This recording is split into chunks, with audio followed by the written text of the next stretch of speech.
Good morning from South Bend. It's a beautiful day here in the studio. It is Monday morning, and there are 2 trains going by right outside the window. We have a blue sky today, pretty rare here in February in South Bend, Indiana. And we're going to talk about some history of photography today. So if you're new, I am a photographer, and I've been a photographer for a while, but I don't know any of the history or theory of photography. And so I'm doing some self-education, buying up some books that you might have read if you went to school for this sort of thing, and reading it and talking about it here on the channel. So in the mail this week, we have a couple of books. First, Classic Essays on Photography, edited by Alan Trachtenberg. This is one that I mentioned in a previous video that I looked up a syllabus from a history of photography class at NYU. And, as goes in those sort of things, they'll mention a specific chapter out of a larger book. And this is one that gets mentioned there. So I'm sure we're going to dive into this before too long. And then another one, this one is especially large, Literature and Photography. I think mentioned in that same syllabus. So these are ones that I'll have around here, and we'll get into them eventually. But this week, we are talking about Walter Benjamin. So I mentioned last week that I was reading in David Campany's book on photographs, and there was a beautiful portrait of this man named Walter Benjamin. And in the commentary, he said that Walter Benjamin's writings on photography are some of the most widely read and long-lasting on the subject, which was news to me because I had never heard of him or his writings. And so I went and found this book. It's called The Work of Art in the Age of Its Technological Reproducibility and Other Writings on Media. And it's a collection of a bunch of essays that he wrote in the 1920s and 30s about art and media and technology, and photography being one of those things. So this week I read 2 essays, his first 2 essays specifically on the subject of photography, and we're gonna get into it. So Walter Benjamin was a German social critic. He wrote in the 1920s and 30s primarily, and he grew up in Berlin during a time of a lot of technological advancement and change. So this was sort of the water he swam in, and not entirely surprising that then he sort of spent his life writing about these things. The first 2 essays he wrote about photography, the first one's called News About Flowers, and he wrote that, or published that, in 1928. And then the second one's called A Little History of Photography. So News About Flowers is about 3 pages long, and Little History of Photography is a bit longer than that, but also not super long. But I will say they are a bit dense, and I learned this very quickly after recording last week's video and then diving into these, and felt that maybe I had made a mistake in starting off with Walter Benjamin. So I did my best. I read these a bunch and took a bunch of notes and highlights, and tried to walk away with, like, what do I think are sort of the 3 big ideas that he is grappling with here in these, and I at least have my guesses at that. I could be way off, but I think that's how we're gonna go about this today.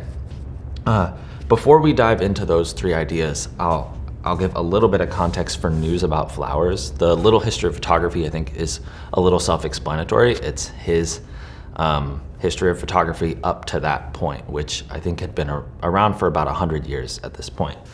And News About Flowers is actually a review of another person's book.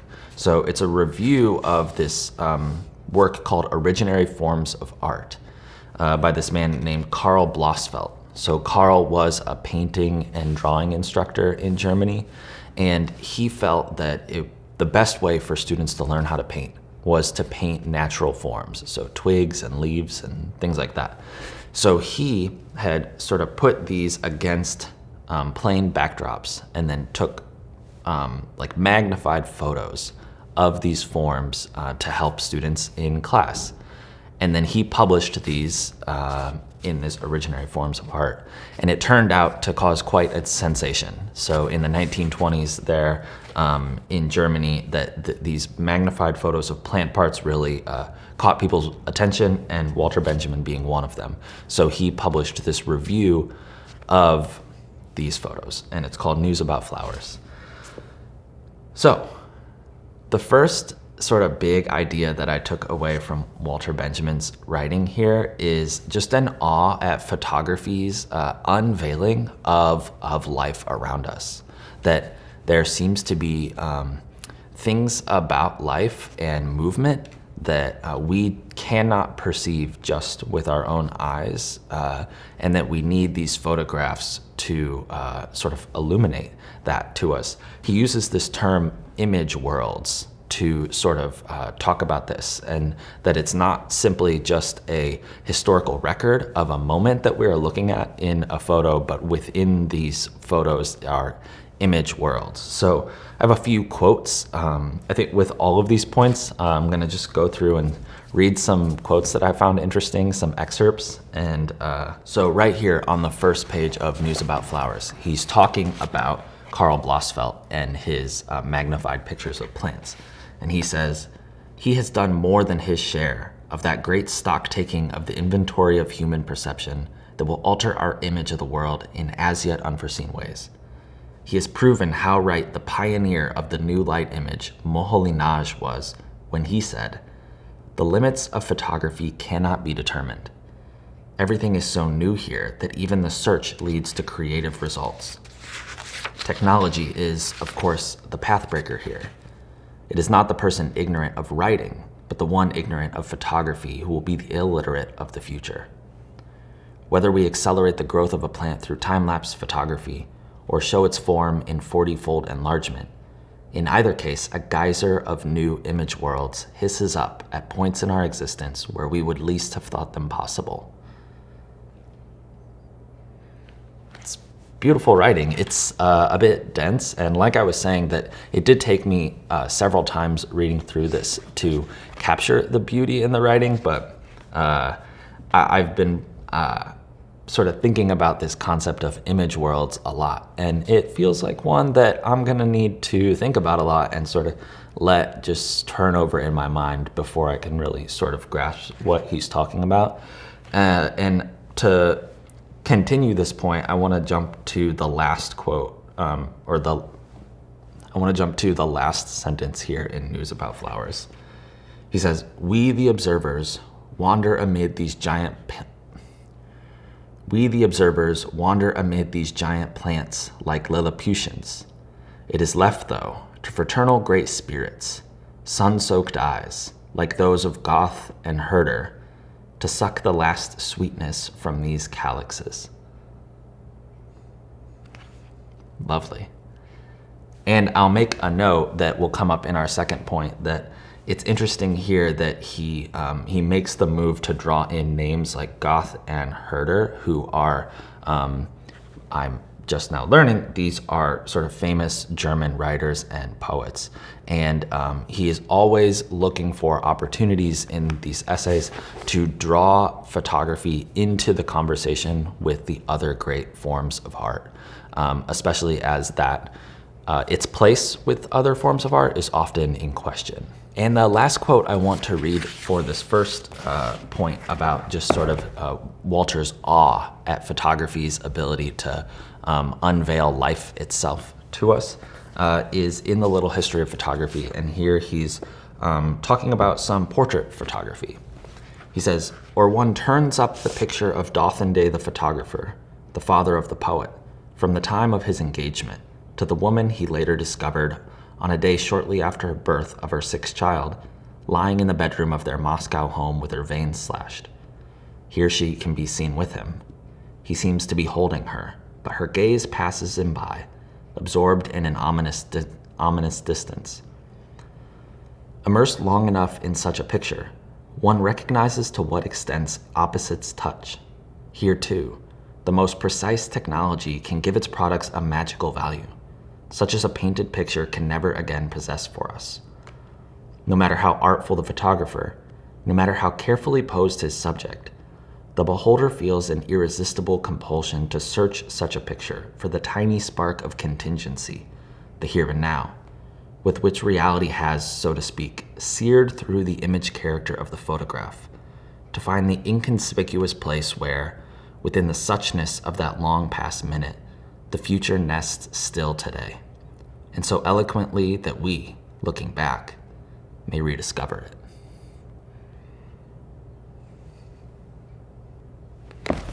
Good stuff. And he continues just a little while later on the next page. Yet at the same time, photography reveals in this material physiognomic aspects, image worlds, which dwell in the smallest things, meaningful yet covert enough to find a hiding place in waking dreams, but which, enlarged and available for formulation, make the difference between technology and magic visible as a thoroughly historical variable. Good stuff. The second thing that I find in all of this writing is a real confusion for him, and maybe a bit of like activism energy around the art versus photography debate. To illustrate this, right at the beginning of Little History of Photography, he's talking about a quote that he found in a publication around this time in Germany. He says, "Attempts at theoretical mastery of the subject being photography, have so far been entirely rudimentary. And no matter how extensively it may have been debated in the last century, basically the discussion never got away from the ludicrous stereotype which a chauvinistic rag, the Leipziger Stadsanzeiger, felt it had to offer in timely opposition to this black art from France. Quote, to try to capture fleeting mirror images, it said, is not just an impossible undertaking, as has been established after thorough German investigation. The very wish to do such a thing is blasphemous. Man is made in the image of God, and God's image cannot be captured by any machine of human devising. The utmost the artist may venture, born on the wings of divine inspiration, is to reproduce man's God-given features without the help of any machine, in the moment of highest dedication, at the higher bidding of his genius. Here we have, and this is Benjamin talking again, here we have the Philistine notion of art in all its overweening obtuseness, a stranger to all technical considerations, which feels that its end is nigh with the alarming appearance of the new technology. Nevertheless, it was this fetishistic and fundamentally anti-technological concept of art with which the theoreticians of photography sought to grapple for almost 100 years, naturally without the smallest success. So you can see here that he clearly has a point of view in this debate, but this debate also centers a lot around technology, and that it is technology's role in photography even existing, which is what in many people's minds disqualifies it from being considered art. He brings up this sort of line of thinking often in here, often with a sort of disdain for people who are speaking ill of photography. But later on in the Little History, he starts to add some of his own turn on this line of thinking. And what I'm about to read starts off with somebody else's quote. In our age, there is no work of art that is looked at so closely as a photograph of oneself, one's closest relatives and friends, one's sweetheart, wrote Lichtwark back in 1907, thereby moving the inquiry out of the realm of aesthetic distinctions into that of social functions. Only from this vantage point can it be carried further. It is indeed significant that the debate has raged most fiercely around the aesthetics of photography as art, whereas the far less questionable social fact of art as photography was given scarcely a glance. And yet the impact of the photographic reproduction of artworks is of very much greater importance for the function of art than the greater or lesser artistry of photography that regards all experience as fair game for the camera. The amateur who returns home with great piles of artistic shots is in fact no more appealing a figure than the hunter who comes back with quantities of game that is useless to anyone but the merchant. And the day does indeed seem to be at hand when there will be more illustrated magazines than game merchants. So much for the snapshot. But the emphasis changes completely if we turn from photography as art to art as photography. Everyone will have noticed how much more readily apprehensible a picture, above all a sculpture, and indeed also architecture are in a photo than in reality. It is all too tempting to blame this squarely on the decline of artistic appreciation, on a failure of contemporary sensibility. But one is brought up short by the way the understanding of great works was transformed at about the same time the techniques of reproduction were being developed. Such works can no longer be regarded as the products of individuals. They have become a collective creation, a corpus so vast it can be assimilated only through miniaturization. In the final analysis, methods of mechanical reproduction are a technique of diminution that helps people to achieve a degree of mastery over works of art, mastery without which the works could no longer be put to use. And this move from we should stop sort of looking at photography as just this sort of aesthetic medium. Does the picture look nice? Oh, you have some like nice shots from the day. To photography's social function in the world is one that he continues in the next point that I notice a lot in his writing, which is this belief in an individual artist's ability to maintain the integrity of the art form, the artistic integrity of the art form, and to breathe new life into it, especially against commercial concerns. So you'll see in here, he's often sort of talking about the history of photography as this back and forth between commercial concerns that sort of violate the integrity of the art form and lose the artfulness of what's being created, but that he would point to individual artists as people who sort of cut through that with a new line of thinking or a new method, and that is sort of something that opens up a window into a new future for photography.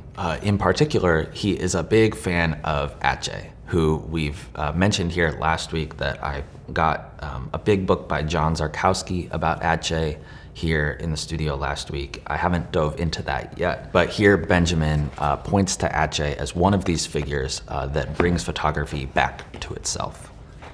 He says, and yet what is again and again decisive for photography is the photographer's attitude to his techniques.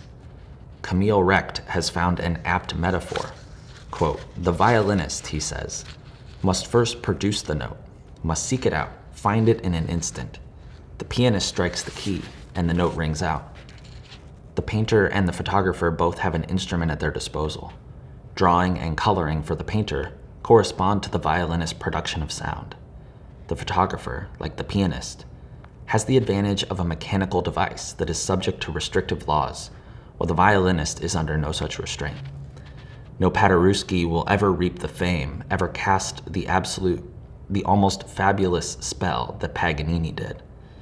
There is, however, to continue the metaphor, a Busoni of photography, and that is Atget. Both were virtuosos, but at the same time precursors. The combination of unparalleled absorption in their work and extreme precision is common to both. There was even a facial resemblance. Atget was an actor who, disgusted with the profession, wiped off the mask and then set about removing the makeup from reality too. He reached the pole of utmost mastery, but with the bitter modesty of a great craftsman who always lives in the shadows, he neglected to plant his flag there. He was the first to disinfect the stifling atmosphere generated by conventional portrait photography in the age of decline. He cleanses this atmosphere. Indeed, he dispels it altogether. He initiates the emancipation of object from aura, which is the most signal achievement of the latest school of photography. When avant-garde periodicals like Biffer or Variété publish pictures that are captioned Westminster, Lille, Antwerp, or Breslau, but that show only details, here a piece of balustrade, there a treetop whose bare branches crisscross a gas lamp, or a gable wall, or a lamppost with a life buoy bearing the name of the town. This is nothing but a literary refinement of motifs that Atget discovered. He looked for what was unremarked, forgotten, cast adrift. And then on the next page, he points to another person named August Sander, who was a portrait photographer, as another one of these figures. In the time in between these excerpts, he's talking about how Atget's new way of seeing and making photographs was then sort of trickled into other forms of photography, in particular portrait photography. And he says, "But it was no longer a portrait. What was it? It is the outstanding service of a German photographer to have answered this question. August Sander has compiled a series of faces that is in no way inferior to the tremendous physiognomic gallery mounted by an Eisenstein or a Padovkin, and he has done it from a scientific viewpoint. His complete work comprises 7 groups which correspond to the existing social order, and is to be published in some 45 folios containing 12 photographs each. So far, we have a sample volume containing 60 reproductions, which offer inexhaustible material for study. Sander starts off with the peasant, the earthbound man, takes the observer through every social stratum and every walk of life up to the highest representatives of civilization, and then goes back down all the way to the idiot. The photographer did not approach this enormous undertaking as a scholar, or with the advice of ethnographers and sociologists, but, as the publisher says, from direct observation. It was assuredly a very impartial, indeed bold sort of observation, but delicate too, very much in the spirit of Gothe's remark, quote, "There is a delicate empiricism which so intimately involves itself with the object that it becomes true theory." And if you look at Sander's portraits, there's a couple of them here, and I can link to some in the notes. They are just extremely striking portraits, and quite different from the sort of aura-filled portraits of the time in oval frames, and with these sort of, he talks about these fake columns, sort of passed down from the lineage of painted portraits, still showing up in photography. And I want to end here with reading some of the last page here of A Little History of Photography, because I think that there's a quote from someone named Wirtz, and then a quote from Baudelaire, and then stuff from Walter Benjamin, that I think these 3 excerpts together sort of speak to all of what I've been talking about, gleaning from Walter Benjamin. So he starts with Wirtz. He starts with Wirtz speaking glowingly of photography. This was in 1855. "For some years now, the glory of our age has been a machine which daily amazes the mind and startles the eye. Before another century is out, this machine will be the brush, the palette, the colors, the craft, the experience, the patience, the dexterity, the sureness of touch, the atmosphere, the luster, the exemplar, the perfection, the very essence of painting. Let no one suppose that daguerreotype photography will be the death of art. When the daguerreotype, that infant prodigy, has grown to its full stature, when all its art and strength have been revealed, then will genius seize it by the scruff of the neck and shout, 'Come with me, you are mine now, we shall work together.'" And he continues, "How sober indeed, pessimistic by contrast, are the words in which Baudelaire announced the new technology to his readers 2 years later in his salon of 1859. Like the preceding quotation, they can be read together only with a subtle shift of emphasis. But as a counterpart to the above, they still make sense as a violent reaction to the encroachments of artistic photography. Quote, "In these sorry days, a new industry has arisen that has done not a little to strengthen the asinine belief that art is and can be nothing other than the accurate reflection of nature. A vengeful God has hearkened to the voice of this multitude. Daguerre is his Messiah. If photography is permitted to supplement some of art's functions, they will forthwith be usurped and corrupted by it, thanks to photography's natural alliance with the mob. It must therefore revert to its proper duty, which is to serve as the handmaiden of science and the arts." Which is an interesting quote, given that this was, I believe, the same year that Walter Benjamin wrote News About Flowers, in which is a sort of celebration of photography's role being the handmaiden of science in the painting lab, taking pictures of those twigs and natural forms. But then Walter Benjamin continues to take us to the end of this essay. One thing, however, both Wurtz and Baudelaire failed to grasp: the lessons inherent in the authenticity of the photograph. These cannot be forever circumvented by a commentary whose cliches merely establish verbal associations in the viewer. The camera is getting smaller and smaller, ever readier to capture fleeting and secret images whose shock effect paralyzes the associative mechanisms in the beholder. This is where inscription must come into play, by means of which photography intervenes as the literization of all the conditions of life, and without which all photographic construction must remain arrested in the approximate. It is no accident that Atget's photographs have been likened to those of a crime scene. But isn't every square inch of our cities a crime scene? Every passer-by a culprit? Isn't it the task of the photographer, descendant of the augurs and haruspices, to reveal guilt and to point out the guilty in his pictures? It is not the person ignorant of writing, but the one ignorant of photography, somebody has said, who will be the illiterate of the future. But mustn't the photographer who is unable to read his own pictures be no less deemed an illiterate? Isn't inscription bound to become the most essential component of the photograph? These are the questions in which the span of 90 years that separates contemporary photography from the daguerreotype discharges its historical tension. It is in the illumination of these sparks that the first photographs emerge, beautiful and unapproachable, from the darkness of our grandfather's day. And that is Walter Benjamin, News About Flowers and a Little History of Photography.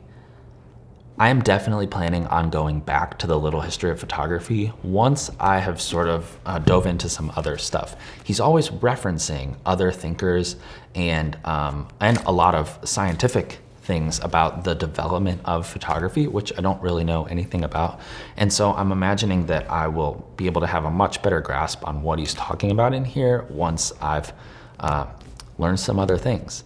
And so this week, what I'm planning to do is switch gears a little bit and dive into Camera Lucida. This is a classic in the world of photography history and theory, and I've never read it, but I've had a lot of people mention it to me, and assuming that I had read it because I'm a photographer.